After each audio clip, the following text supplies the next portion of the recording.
예, 오늘은 에스겔 14장의 말씀을 중심으로 은혜를 구하라, 그것만이 방법이 되게 하라라고 하는 제목의 말씀을 전하고자 합니다. 오늘 본문 에스겔 14장인데요.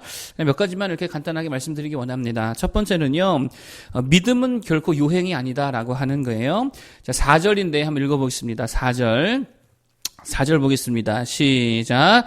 그런즉 너는 그들에게 말하여 이르라. 나 주 여호와가 말하노라. 이스라엘 족속 중에 그 우상을 마음에 들이며 죄악의 걸림돌을 자기 앞에 두고 선지자에게로 가는 모든 자에게 나 여호와가 그 우상의 수요대로 보응하리니. 아멘. 자, 여기 보니까 이스라엘 백성들이 우상을 믿고 우상을 섬기면서 동시에 누구에게도 왔다는 거예요? 하나님께도 왔다라고 하는 것이죠. 그러니까 우상을 섬기면서 또 하나님께 와서 구하고 있더라라고 하는 것입니다. 이게 무슨 말입니까? 요행을 바라고 있다는 거죠. 그러니까 뭐 드라마 같은 데 보면은 위기를 만나면 막 그러잖아요. 부처님, 하나님 다 도와주면 이러잖아요. 그게 뭡니까? 요행 바라는 거잖아요. 여러분 잘 보세요. 그거는요, 하나님을 믿는 게 아니지요. 하나님을 의지한 게 아닙니다. 하나님을 간절히 찾은 것도 아니라는 거예요. 우상도 섬기고 세상도 사랑하고 의지할 것 다 하면서 말 그대로 무슨 요행을 바라며 하나님께도 나와서 기도하고 있더라는 거예요. 그걸 하나님은 굉장히 가증스럽게 여기시더라라고 하는 것입니다. 여기서 우리가 기억해야 될 게 뭐냐면, 여러분, 하나님은요, 뭐 알고리즘 그런 게 아니라는 거예요. 무슨 법칙도 아니시지요? 하나님은 살아계신 인격체이신 줄로 믿습니다. 이게 되게 중요한 고백입니다. 인격체라는 말이 무슨 말입니까? 마음과 마음으로 교제한다는 거예요. 하나님은요, 사람과 마음으로 교제하기를 원하신다는 거예요. 여러분 보세요. 컴퓨터는 마음으로 교제합니까? 그 마음 필요 없지요. 그냥 내가 어떤 값을 입력하면 그 값에 따라 반응하는 거, 이게 컴퓨터죠. 내 마음이 어떠한지는 전혀 상관이 없다라고 하는 거예요. 그러나 하나님은 인격체라는 것입니다. 마음이 중요하다는 거예요. 어떤 마음을 원하십니까? 하나님을 참으로 믿는 마음. 그렇죠?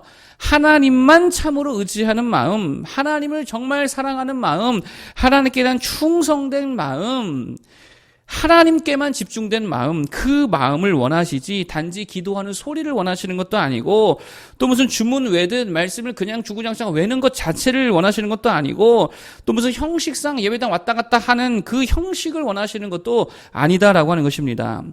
그래서 신명기 6장에 뭐라고 말씀하시냐면, 너는 마음을 다하고 뜻을 다하고 힘을 다하여 내 하나님 여호와를 뭐하라고요? 사랑하라, 이렇게 말하잖아요. 그러니까 하나님이 원하시는 건 우리의 뭐라는 거예요? 우리의 마음이고 우리의 중심이고 마음 대 마음으로의 교제를 원하시더라라고 하는 것입니다. 그렇기 때문에 우리가 여기서 되게 주의해야 될 게 뭐냐면, 신앙생활이 하나의 패턴이 되고, 요즘에 이런 표현들 많이 하는데 하나의 루틴이 되면 이게 안 된다는 게, 루틴이란 게 뭐냐면 이런 거예요. 어떤 결과에 도달하기 위해서 정해진 패턴이 있다는 거예요. 그 패턴대로만 하면 항상 그 결과를 얻을 수 있다. 이런 게 이제 루틴이라고 하는 거거든요. 그러니까 뭐 쉽게 말하면 뭐 요리를 생각하면 되겠죠. 요리할 때 대부분 어떻습니까?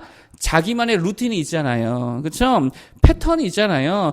그러면 늘 그대로만 하면 늘 같은 노래가 거의 나와요, 안 나와요? 늘 나와요. 내 감정과 상관없습니다. 내 기분과 상관없습니다. 내 마음과 전혀 상관없이 그냥 그 루틴대로, 그 공정대로, 그냥 하던 대로 하면 늘 그 음식이 나오게 되더라라고 하는 거예요. 여러분, 그런데 과연 하나님과의 관계도 그러하냐라고 하는 것입니다. 그냥 똑같은 시간에 매일 말씀 보고 기도한다고 결과도 매일 같냐는 거예요. 여러분, 그렇습니까? 아니라는 거예요. 하나님과의 관계에서 가장 큰 요소는 뭐냐? 우리들의 마음이라는 것입니다. 그러므로 내게 만약에 기도 응답이 없다, 내게 하나님께서 말씀하시지 않는다, 그러면 일단 뭐부터 점검해야 되느냐? 뭐부터 점검해야 되는 거예요? 우리 마음을 점검하는 거죠. 기도 시간 점검하는 건 나중입니다. 뭐 헌금 빼먹었냐, 작정한 거 빼먹었냐, 이것도 나중입니다. 내 마음부터 내가 정말 하나님을 사랑하고 의지하고 전심으로 하나님께 나아가고 있느냐, 이 마음부터 점검해야 된다는 거예요. 믿음 없는 기도를 하고 있지는 않는가? 의지하는 마음 없이 그냥 말로만 기도하고 있지는 않는가? 사랑 없는 충성을 하고 있지 않는가? 습관적으로 그냥 신앙생활을 하고 있지 않은가? 이게 더 문제라는 것입니다. 마음으로 주를 믿고 마음으로 의지하고 정말 주를 사랑하고 충성하는 모두가 되기를 바라겠습니다. 그러면 솔직히 기도 시간이 좀 부족하다 하더라도, 말씀 아는 게 좀 부족하다 하더라도 정말입니다. 그 마음을, 전심을 다해서 하나님께 나아가면 큰 은혜를 부어주시게 될 줄로 믿습니다. 두 번째로 말씀드릴 것은 이겁니다. 믿음은 반드시 전파가 되어야 된다라고 하는 거예요. 자, 여러분, 내 믿음은요, 누구밖에 구원을 못합니까? 내 믿음은 나밖에 구원을 못해요. 그러므로 믿음은요, 반드시 내 안에만 머물러 있으면 안 되고 전파가 되어야 된다라고 하는 것입니다. 그럴 때 열매가 있더라는 거예요. 자, 성경 읽어보겠습니다. 13절, 14절. 13절과 14절 한번 읽어보겠습니다. 시작. 인자야, 가령 어떤 나라가 불법을 행하여 내게 범죄함으로 내가 손을 그 위에 펴서 그 의지하는 양식을 끊어 기근을 내려 사람과 짐승을 그 나라에서 끊는다 하자. 비록 노아, 다니엘, 욥 이 세 사람이 거기에 있을지라도 그들은 자기의 공의로 자기의 생명만 건지리라. 나 주 여호와의 말이니라. 아멘. 이런 무슨 말입니까? 아무리 믿음이 좋아도 누구밖에 구원 못하더라?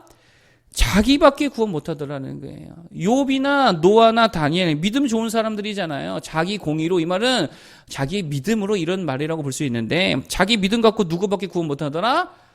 자기밖에 구원 못하더라. 가장 가까운 누구도 구원 못해요. 자기 자식도 구원 못하더라라고 하는 거예요. 자기밖에 구원 못하더라라고 하는 것입니다.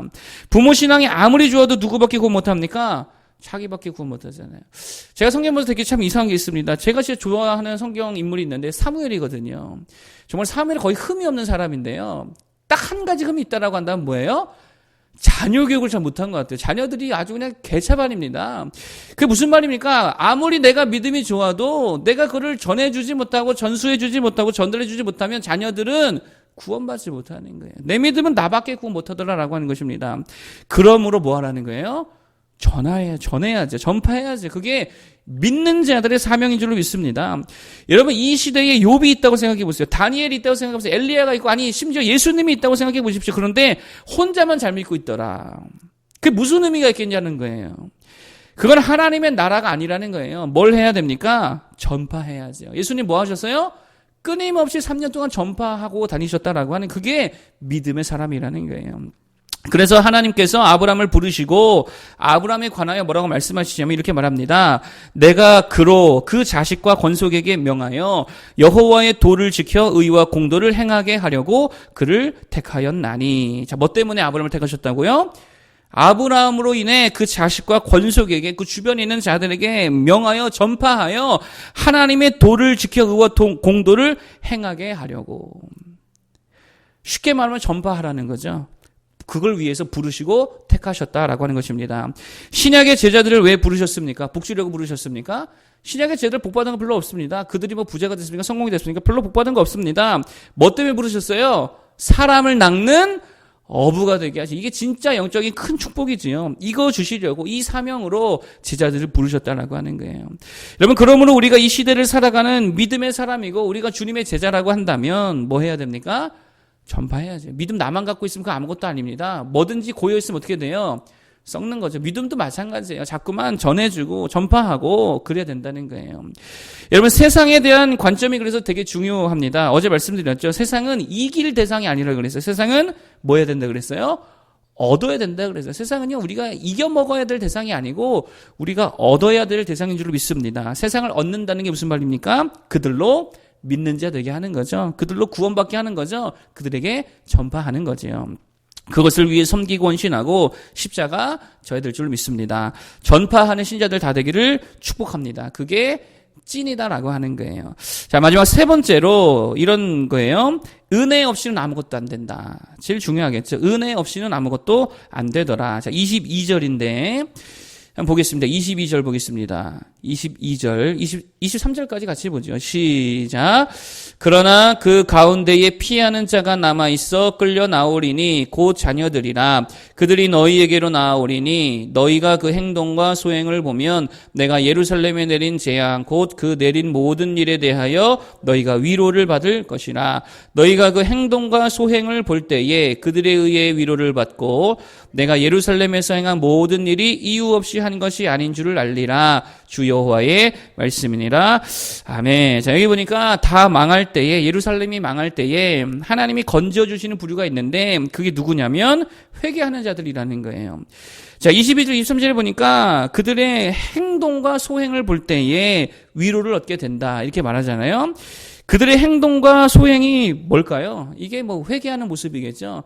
그들이 회개하는 그 행동과 소행을 볼 때에 너희가 위로를 받게 될 것이다. 뭐 이런 말인데, 그런데 잘 보면 이들이 회개하기 전에 먼저 선행되는 일이 있다는 거예요. 그게 22절 상반절이 이렇게 말하죠.